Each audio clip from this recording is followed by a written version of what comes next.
चीन में कहते हैं भयंकर बीमारी आई है, बच्चों को निमोनिया हो रहा है, अस्पतालों में भीड़ है, कोई रहस्यपूर्ण वायरस चल रहा है चीन में। चीन का बाद में देख लेते हैं। चीन में जो चल रहा है वो भारत में नहीं होगा। भारत पूरी तरह से महफूज है, डरने की कोई बात नहीं है।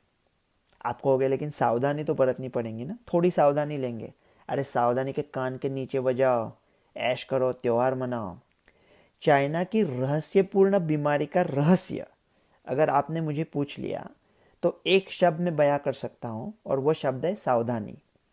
चीन ने पागलपंती करके 4 साल जो पूरा लॉकडाउन किया था, उसके बाद ये उनका पहला विंटर सीजन है। चीन के बच्चों की इम्यूनिटी इतनी कम हो चुकी है कि ये ऐसी बीमारी हमको पता था ऐसा होने वाला है। ये नॉर्मल बीमारी है, सब पता था ऐसा ही होने वाला था, सब जगह पे ऐसा ही हुआ है। लेकिन आप कहोगे लेकिन 2019 में भी ऐसा ही हुआ था ना, सब लोग पहले ठीक कह रहे थे और बाद में सडनली प्रॉब्लम आ गया। दो वजह है कि क्यों नहीं आएगी। पहली वजह यह है कि महामारी 100 साल में एक बार आती है। अपने ज़िंदगी तो हो गई भैया। मीडिया वालों को बोलो कृपा करें और हर एक छोटे मोटे वायरस को पकड़ के हेडलाइन में ना डालें।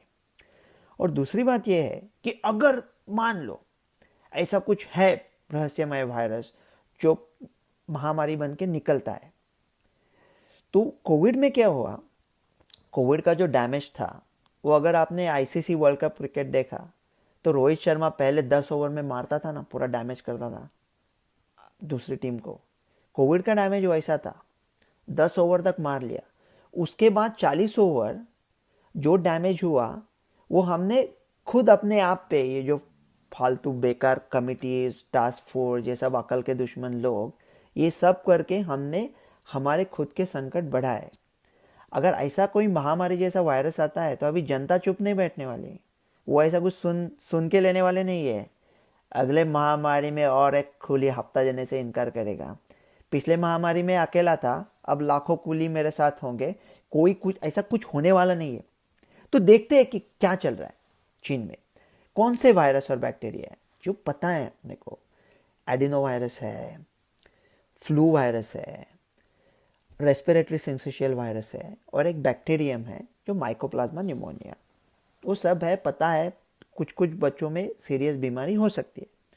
तो अभी कहते हैं कि केंद्र सरकार ने राज्यों को कहा है कि सावधान रखे, ये करे वो करे।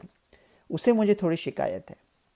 ये देखो कि कहते हैं कि गब्बर आ रहा है और वो सब चेक करे, ए रामलाल तेरे पास गमछा है क्या, मौसी तेरे पास धन्नो है, और चाचा तेरे पास चप्पल है। तो आप तीनों से पूछोगे क्या करोगे गब्बर आने के बाद? नहीं, भाग जाएंगे। अगर जनता को गब्बर के हवाले करके आप भागने वाले हो तो ये सब गिन के क्या फायदा है। अगर मतलब बेड गिन रहे, अब 50 बेड है, 55 बेड है, अरे अगर लहर आती है तो हजारों केसेस आएंगे, क्या करोगे? कुछ करने की जरूरत नहीं है, कुछ होने वाला नहीं है। लेकिन अगर सरकार कुछ करना चाहती है तो ये चीज़ें कर सकती है। पहली चीज़ ये है कि ओसेल्टेमाविर फ्लू वायरस के खिलाफ चलता है, उसका स्टॉक पाइल करके रखो। दूसरी चीज़ है वैक्सीन ले सकते हैं फ्लू के खिलाफ, आरएसवी के खिलाफ, लेकिन वैक्सीन की बात नहीं करेंगे, अभी कोई सुनने वाला नहीं है तो छोड़ देते उसे। तीसरी चीज़ ये कि अगर ऑक्सीजन की जैसे कमी हुई थी, अगर कुछ करना ही है, ज़रूरत नहीं है, अगर करना ही है तो भारत के जो सोसाइटीज़ होते हैं ना छोटे छोटे, उनमें हर सोसाइटी सेक्रेटरी के पास एक ऑक्सीजन सिलेंडर रख दो और उनको बताओ कि कैसे इस्तेमाल करना है। ऐसा है, फ्यूचर के लिए अच्छी चीज़ रहेगी। और एक ही खतरा हो सकता है, वो जो माइकोप्लाज्मा निमोनिया है ना, वो अपने आप ठीक होता है, उसे जनरली निमोनिया नहीं होता। अगर उसको निमोनिया हो गया और वो अच्छी तरह से ट्रीट नहीं हुआ तो वो निमोनिया रेजिस्टेंट हो सकता है और खतरनाक निमोनिया कर सकता है जिसके ऊपर एंटीबायोटिक चले नहीं। पेनिसिलिन तो चलता नहीं है माइकोप्लाज्मा पे, तो वो खतरा हो सकता है, तो चाइना से फैल सकता है। लेकिन वो ट्रैवल पे बैन करके कुछ फ़ायदा होने वाला नहीं है, ट्रैवल बैन से कुछ नहीं होता।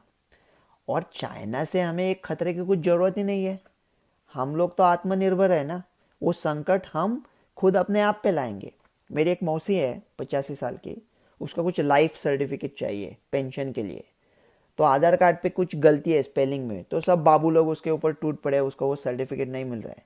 लेकिन वो मौसी 85 साल की है, उसको 200 साल और जीना है, रोज 5-6 एंटीबायोटिक उठाती है फार्मेसी से, कोई उससे कुछ पूछता नहीं है ना टोकता है। अगर कुछ करना ही है तो उसके ऊपर कंट्रोल करो और देखो कि क्या एंटीबायोटिक कम खाओ। इतना एंटीबायोटिक खाना अच्छा नहीं है भारत के लिए। अगर कुछ करना है तो असेल टेमावेर का स्टॉक पाइल करके रखो। चाइना को पूछो उनको चाहिए तो उनको भेजो। अपना क्या है ना, वो कहते हैं ना, खुद ही को कर इतना बुलंद कि हर तकदीर से पहले खुदा बंदे से खुद पूछे बता तेरी रजा क्या है। तो हम आत्मनिर्भर लोग हैं, ये मैं तन से नहीं कह रहा हूँ, प्यार से कह रहा हूँ। अब भारत एकदम महफूज है, अपने आप में सब मुकम्मल है, कोई डरने की बात नहीं, कुछ भारत में कुछ होने वाला नहीं है। आप आराम से रहो, चैन करो। डॉक्टर रवि गोड से।